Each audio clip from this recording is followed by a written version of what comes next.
Starting it off on Battlefield, my favorite Inkling a little bit because her ability to move around a little bit more and abuse these platforms. But we're going to have to see if dRokk can go ahead and use his floatiness to actively avoid the active hitboxes from Nick.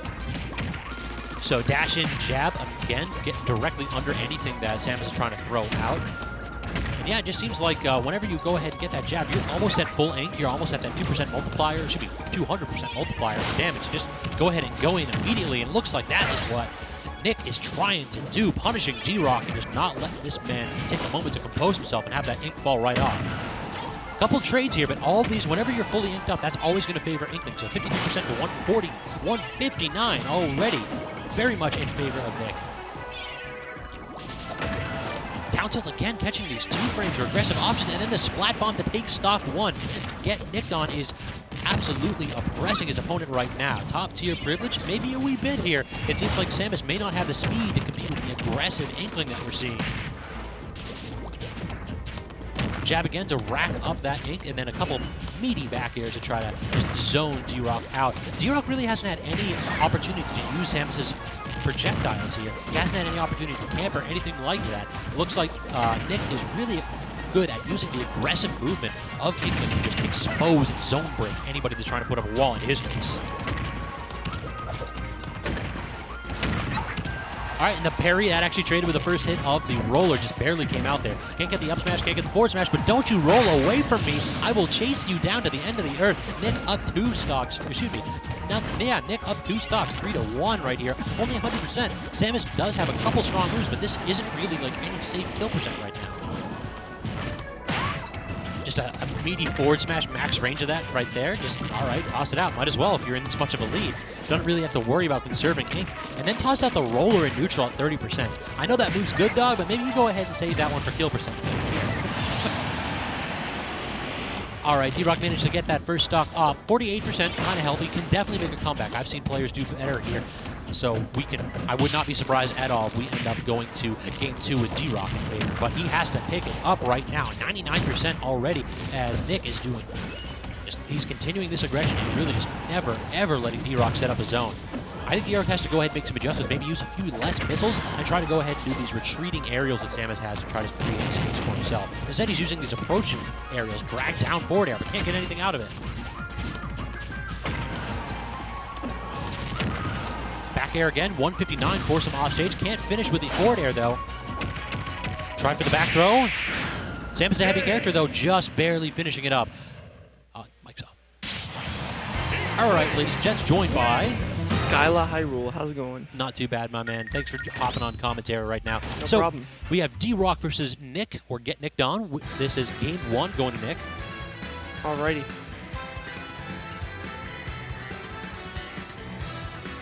So, what stage do you think we need to see? If this is going to be Samus versus Inkling, I'm thinking that maybe a little bit more space for Samus will do, so probably something like Kalos. Yeah, I was going to say Kalos, yeah.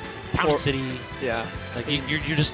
Basically, that entire game, if you missed any of it, was Nick just rushing this man down, never allowing him to missile, never allowing him to set up his zone that he can control and then utilize effectively, which is Samus' entire game plan. If you can't do that, then it gets really, really difficult. What was the stock count? I missed that. 2-1. Okay. Start the battle.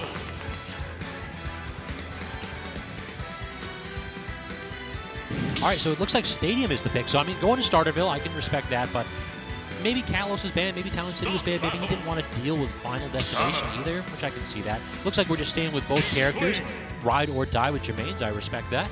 So let's see if Game 2 is going to be any different from Game 1, which was that dominant performance by Nick.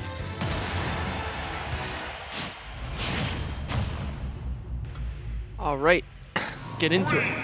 2, 1, go! Yep, let's get it started here. So, starting off Splat Bomb trading with Missile, a little bit of an inefficient use of ink right there, but Yeah. Jab will go ahead and take 18%. Inkling Jab is just so good out of that ambiguous dash.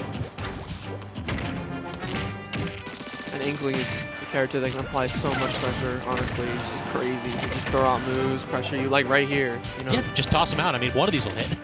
Yeah. You can't escape There are all some of my characters arrows. yeah. You can't escape. You can escape one.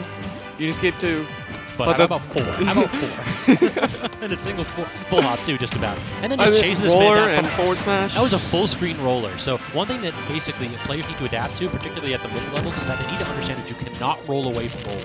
Like, if you try to do that, Inkling will just continue it, bury you, and get the kill. It killed all of us week 1.